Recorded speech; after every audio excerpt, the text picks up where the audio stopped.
Everyone, कैसे हो सब। आशा करती हूँ अच्छे होंगे, स्वस्थ मस्त होंगे अपने अपने घरों में। तो मैं आ गई हूँ एक नए वीडियो के साथ में आप लोगों के साथ शेयर करने।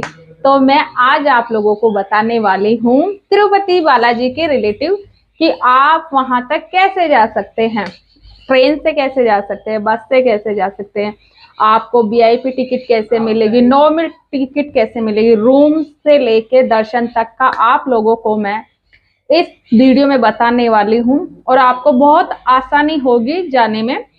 आपको ये वीडियो बहुत हेल्पफुल रहेगा ताकि आप कभी भी अगर तिरुपति बालाजी के जाना चाहें तो बहुत सिंपल तरीके से आप जा सकते हैं बिना किसी टेंशन के। तो आप लोगों को ये वीडियो देखने की जरूरत है।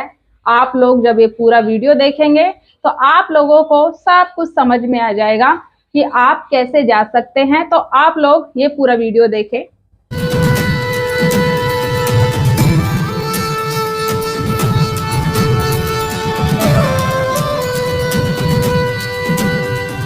आंध्र प्रदेश के तिरुमाला में भगवान विष्णु के रूप माने जाने वाले श्री वेंकटेश्वरा स्वामी का भव्य मंदिर बना हुआ है और ये दुनिया का सबसे बड़ा मंदिर है। इस मंदिर में हर दिन हजारों श्रद्धालु भगवान श्री वेंकटेश्वरा स्वामी के दर्शन करते हैं। तिरुपति में आप कैसे पहुंच सकते हैं, यहाँ पर रहने की और खाने पीने की क्या क्या सुविधा है, मंदिर में दर्शन कैसे करने हैं और तिरुपति बालाजी के दर्शन हो जाने के बाद तिरुमाला में और तिरुपति में आप कौन कौन सी जगह पर जा सकते हैं, इस वीडियो में आपको ऐसी कंप्लीट इन्फॉर्मेशन मिलेगी। तिरुपति बालाजी आने के लिए आपको आंध्र प्रदेश के तिरुपति रेलवे स्टेशन तक आ जाना होगा या फिर आप रेनीगुंटा रेलवे स्टेशन तक भी आ सकते हैं। तिरुपति पहुंचने के बाद सबसे पहले आपको दर्शन टोकन लेना होगा। स्पेशल एंट्री दर्शन टिकट आप 2.5 महीने पहले ही ऑनलाइन बुकिंग कर ले या फिर यहाँ आने के बाद तिरुपति रेलवे स्टेशन के बाहरी विष्णु निवासम से आप सर्व दर्शन फ्री टोकन ले सकते हैं। अगर आपने ऑनलाइन रूम बुक नहीं किया है तो यहाँ पर आप 100 रुपए से लेकर 1000 रुपए तक ऑफलाइन रूम भी ले सकते हैं। तिरुपति बालाजी के दर्शन करने से पहले ऐसी मान्यता है कि पहले आपको पद्मावती देवी के दर्शन करने होते हैं, इसीलिए सबसे पहले हम आ चुके हैं पद्मावती अम्मावारी टेम्पल में। तिरुपति बालाजी की 2 पत्नियां थी, उन्हीं में से एक पद्मावती देवी है जो तिरुपति बालाजी से नाराज होकर वैकुंठ धाम से उतरकर धरती पर मनुष्य रूप लेकर आ गई थी। फिर तिरुपति बालाजी भी उन्हें मनाने के लिए धरती पर मनुष्य रूप लेकर आए थे और उन्होंने पद्मावती देवी के साथ फिर से विवाह किया था। तिरुपति सिटी से तिरुपति बालाजी का मंदिर 22 किलोमीटर की दूरी पर तिरुमाला के पहाड़ों पर बना हुआ है। तिरुमाला जाने के लिए तिरुपति रेलवे स्टेशन के बाहरी एपीएसआरटीसी की एसी और नॉन एसी बसेस हर 10 मिनट में मिल जाती है। नॉन एसी बस का 90 रुपए और एसी बस का 110 रुपए का टिकट होता है। तिरुमाला जाने से पहले बस आपको इस वाले सप्तगिरी चेक पॉइंट पर ले आएगी।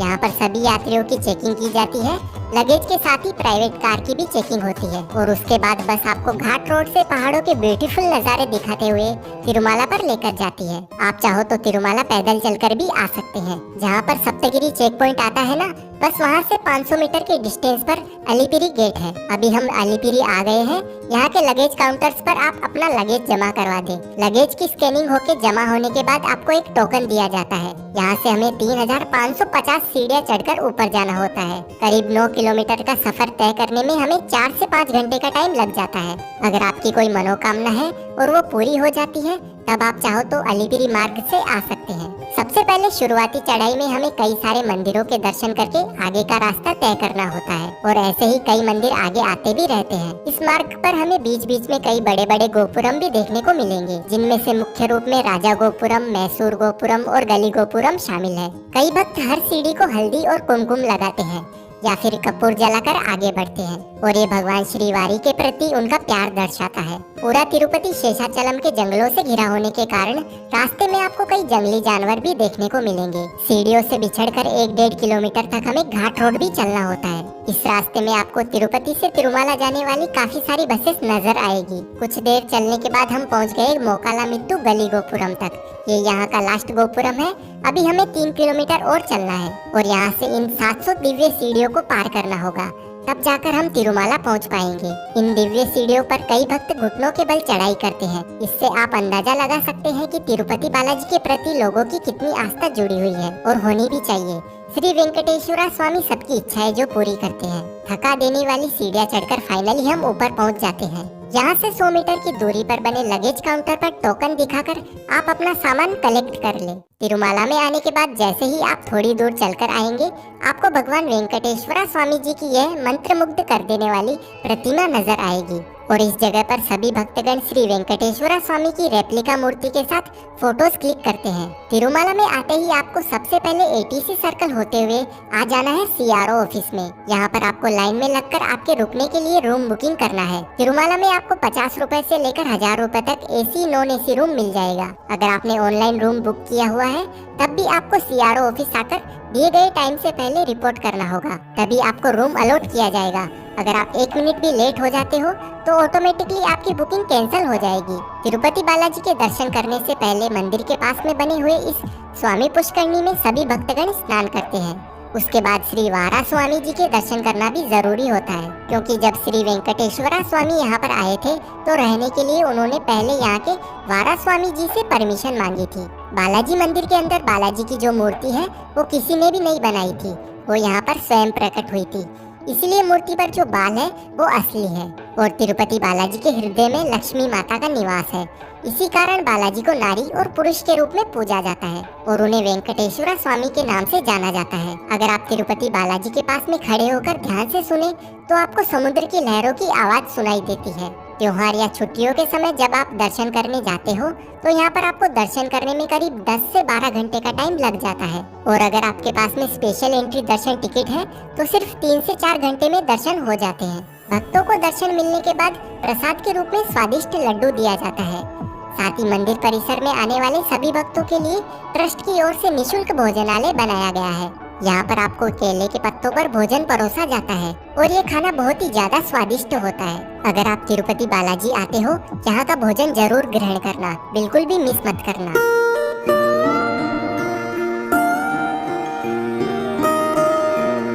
जब आप मंदिर के पीछे की साइड आओगे तो यहाँ पर आपको म्यूजिकल फाउंटेन भी देखने को मिलेगा। वहीं तिरुमाला की अन्य जगहों पर दर्शन करने के लिए आपको अन्न प्रसादम सेंटर के बाहर ही टैक्सी मिल जाएगी। इन टैक्सी के चार्जेस 200 रुपए पर पर्सन है। वहीं अगर आप APSRTC की बस के माध्यम से जाएंगे तो 120 रुपए में तिरुमाला की 6 जगहों पर आपको घुमाया जाता है और बसेस आपको CRO ऑफिस के पास में ही मिल जाएगी।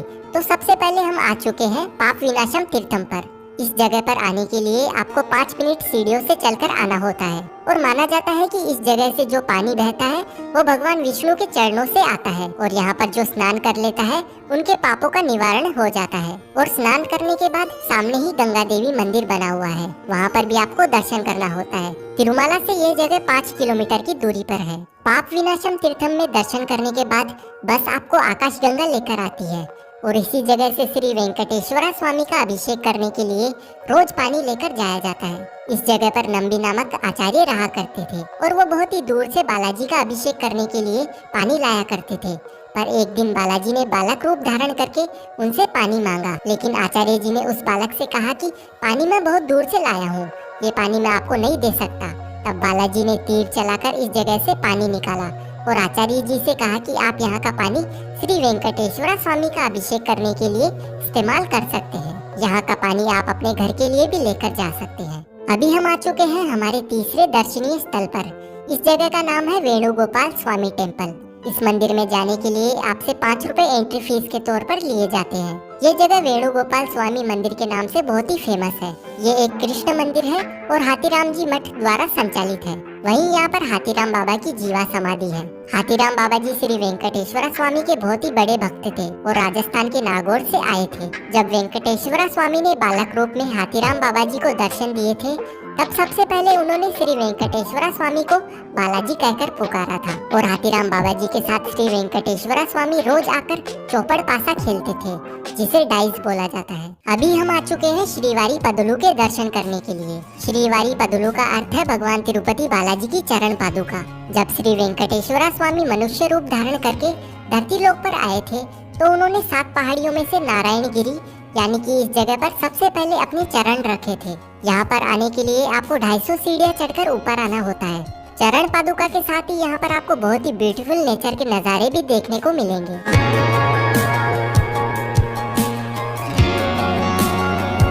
चरण पादुका के दर्शन हो जाने के बाद हम आ जाते हैं शिलातोरणम गार्डन में।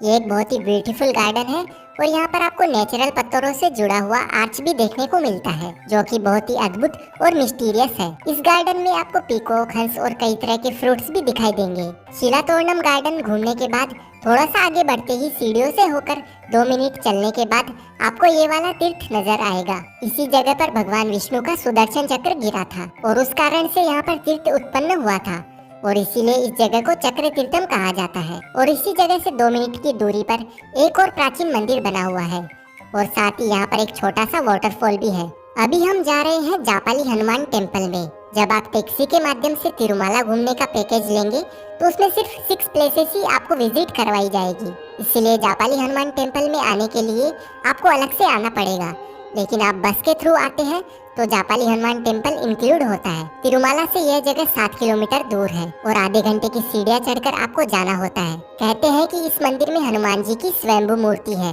जो धरती से प्रकट हुई थी। मंदिर के सामने एक कुंड बना हुआ है, इसे राम कुंड कहा जाता है और नीम के पेड़ के नीचे एक और हनुमान जी की मूर्ति के दर्शन होते हैं। इस मूर्ति पर लोग सिक्के चिपका कर जाते हैं। तिरुमाला में दर्शन हो जाने के बाद अब बारी है तिरुपति में घूमने की। सबसे पहले हम आ जाएंगे कपिला तीर्थम में दर्शन करने के लिए। ये कपिला तीर्थम तिरुपति रेलवे स्टेशन से 4 किलोमीटर की दूरी पर लोकेटेड है। कपिला तीर्थम भगवान शिव जी को समर्पित है और इस जगह पर ऋषि कपिल मुनि ने शिवलिंग की स्थापना की थी और यहाँ पर शेषाचलम की पहाड़ियों से बहते हुए झरना बहता है और मंदिर के तालाब में आकर तीर्थम बन जाता है। इसीलिए इस जगह को कपिला तीर्थम कहते हैं। मंदिर में आपको शिव जी और कपिला ऋषि के साथ साथ कई अन्य देवी देवताओं के भी दर्शन होते हैं और मंदिर के साथ ही मंदिर परिसर का वातावरण भी काफी सुहावना है। यहाँ पर आने के बाद आपको काफी अच्छा फील होगा। कपिला तीर्थम में दर्शन करने के बाद अभी हम आ चुके हैं श्री गोविंद राजा स्वामी वारी टेम्पल में। यह मंदिर तिरुपति रेलवे स्टेशन से मात्र 3 मिनट के वॉकिंग डिस्टेंस पर है और यह मंदिर तिरुपति का सबसे पुराना और सबसे पहला बना हुआ मंदिर है। इस मंदिर को बनने के बाद ही तिरुपति शहर को बसाया गया था। शाम के समय मंदिर परिसर में आपको यहाँ के सांस्कृतिक कार्यक्रम भी देखने को मिलेंगे।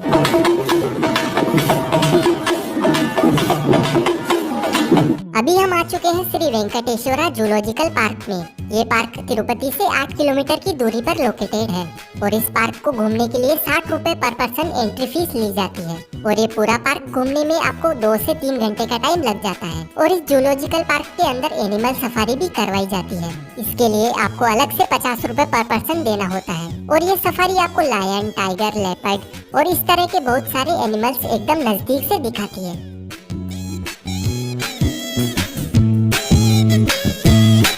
Shri Venkateswara zoological park visit करने के बाद अभी हम आ गए हैं श्री कालहस्ती मंदिर में। दुनिया का ये एकमात्र मंदिर है जो ग्रहण के समय में भी बंद नहीं होता है। सबसे रहस्यमय और शक्तिशाली मंदिर में भगवान शिव जी का शिवलिंग चौकोर आकार में है और शिवलिंग को पुजारी भी छू नहीं सकते हैं, क्योंकि श्री कालहस्ती शिवलिंग वायु तत्व के रूप में स्थापित है और ये मंदिर शिव जी के चुनिंदा तीर्थ स्थानों में से एक है। यहाँ पर भगवान शिव ने मकड़ी, हाथी और सर्प की भक्ति से खुश होकर अपने आप को स्थापित किया था। तिरुपति से 40 किलोमीटर की दूरी पर स्थित इस मंदिर को राहु केतु मंदिर के नाम से भी जाना जाता है। यहाँ पर राहु केतु दोष के निवारण हेतु पूजा भी करवाई जाती है। तिरुपति से हर 5 मिनट में यहाँ के लिए बस मिल जाती है, तो आप यहाँ पर भी जरूर आना। तिरुपति से 10 किलोमीटर दूर अभी हम आ पहुँचे हैं श्रीनिवासा मंगापुरम में श्री कल्याण वेंकटेश्वरा स्वामी टेम्पल। यहाँ पर ये श्रीवारी कोनेरू कुंड बना हुआ है। इसमें हाथ पैर धोने के बाद आपको मंदिर में प्रवेश करना होता है। ये मंदिर उन लोगों के लिए खास है जिनकी शादी नहीं हो रही है या जिनको मैरिज करनी है, इसीलिए ये मंदिर मैरिज के लिए बहुत ही फेमस है। जब वेंकटेश्वरा स्वामी और पद्मावती जी का विवाह हुआ था तब वे यहाँ पर 6 महीनों के लिए आए थे। इस मंदिर में लोग स्पेशली शादी के लिए ही आते हैं और यहाँ पर बहुत सारी शादियाँ होती हुई आपको देखने को मिलेगी। यहाँ पर शादी के लिए कोई मन्नत मांगने आता है और जब उनकी शादी हो जाती है तब दोनों जोड़े जो भी शादीशुदा होते हैं दोबारा मंदिर में दर्शन करने के लिए आते हैं, तो यहाँ पर भी आप जरूर आना। अभी हम आ गए हैं श्री वकुला माता टेम्पल में। वकुल देवी श्री वेंकटेश्वरा स्वामी की पालक माँ है। द्वापर युग में विष्णु अवतार श्री कृष्ण जी की पालक माँ यशोदा जी उनकी शादी में सम्मिलित नहीं हो पाई थी, इसीलिए श्री कृष्ण जी ने उनको कहा था कि कलयुग में आपको मेरा विवाह देखने का अवसर मिलेगा। फिर माँ यशोदा का पुनः कलयुग में जन्म वकुल देवी के रूप में हुआ था। उन्हीं को समर्पित ये मंदिर तिरुपति से 8 किलोमीटर दूर पेरूरू गांव में बना हुआ है। अभी हम जा रहे हैं प्रसन्न वेंकटेश्वरा स्वामी टेम्पल में। जो कि तिरुपति से 16 किलोमीटर दूर अपलाई गुंटा गांव में स्थित है। ये वो जगह है जहां भगवान वेंकटेश्वरा स्वामी ने अपने विवाह के अवसर पर श्री सिद्धेश्वर और अन्य संतों के साथ समूह की शोभा बढ़ाई थी। क्योंकि यह मंदिर भगवान और उनकी पत्नी श्री पद्मावती के मिलन की जगह थी, इसीलिए यहाँ आना सबसे सुखद माना जाता है। और यहाँ के लोगों का मानना है कि प्रसन्न वेंकटेश्वरा स्वामी की एक झलक मात्र से सभी मनोकामनाएं पूरी हो जाती है। क्योंकि भगवान श्री प्रसन्न वेंकटेश्वरा स्वामी की मूर्ति अभय हस्ता मुद्रा में है, जिसे परम आशीर्वाद मुद्रा माना जाता है। इस मंदिर का निर्माण 1232 एडी में करवेती नगर के राजा श्री वेंकट पेरुमल राजू ब्रह्मदेव महाराज द्वारा किया गया था। मंदिर के सामने भगवान अंजनेय स्वामी का मंदिर भी बना हुआ है और साथ ही मंदिर में आपको देवी पद्मावती और अंडाल देवी के भी दर्शन होंगे, तो यहाँ पर भी आप जरूर आना। अभी हम हैं अगस्तेश्वरा स्वामी टेम्पल में। स्वर्णमुखी नदी से घिरा हुआ ये स्थान अगस्त्य ऋषि की तपोभूमि है। अगस्तेश्वरा स्वामी मंदिर थोंडावड़ा के प्राचीन शिव मंदिरों में से एक है और इसे अप्सरा उर्वशी के पुत्र ऋषि अगस्त्य ने बनवाया था। यहाँ पार्वती देवी को आनंदवल्ली के रूप में पूजा जाता है। जब श्रीनिवास और पद्मावती का विवाह हुआ तब ऋषि अगस्त्य ने श्रीनिवास से कहा कि आप हर दिन पहाड़ चढ़कर ऊपर जाते हो और आपका अभी अभी विवाह हुआ है, आप कुछ दिन यहीं रहकर अपना संसार आरंभ कीजिए। तब अगस्त्य ऋषि के कहने पर देवी पद्मावती के साथ भगवान श्रीनिवास कुछ महीनों तक इस जगह पर आकर हर दिन भगवान शिव की नित्य पूजा किया करते थे और शाम होते ही श्रीनिवासा मंगापुरम चले आते थे। भले ही हरिहरा के बहुत सारे मंदिर बने हुए हैं, पर ये एकमात्र ऐसा मंदिर है जहाँ एक ही मूर्ति में शिव और विष्णु बने हुए हैं और ये हमें और कहीं देखने को नहीं मिलेगा। हरिहरा के मिलन से अयप्पा का जन्म हुआ था, इसीलिए यहाँ पर अयप्पा की मूर्ति भी स्थापित की गई है। यहाँ रहने के बाद श्री वेंकटेश्वरा स्वामी ने 6 महीनों के बाद पहाड़ चढ़ा, जिसके कारण पूरा तिरुमाला पहाड़ी देवस्थानम बन गया। आप लोगों को ये वीडियो पूरा समझ में आ गया होगा और आप बिना किसी टेंशन के आप लोग तिरुपति जा सकते हैं, बालाजी के दर्शन कर सकते हैं। तो अगर आप लोगों को ये वीडियो अच्छा लगा है तो प्लीज जल्दी से मेरे चैनल को सब्सक्राइब कीजिए, लाइक कीजिए और शेयर कीजिए अपने दोस्तों के साथ, ताकि वो लोग भी अगर कभी तिरुपति बालाजी के दर्शन करने जाते हैं तो वो भी आसानी से जा सके हैं। और आप लोगों के लिए मैं ऐसे ही अच्छे अच्छे वीडियो डालती रहूंगी और मुझे सपोर्ट करना आपके हाथ में। तो मिलते हैं फिर नई वीडियो में, तब तक के लिए गोविंदा गोविंदा।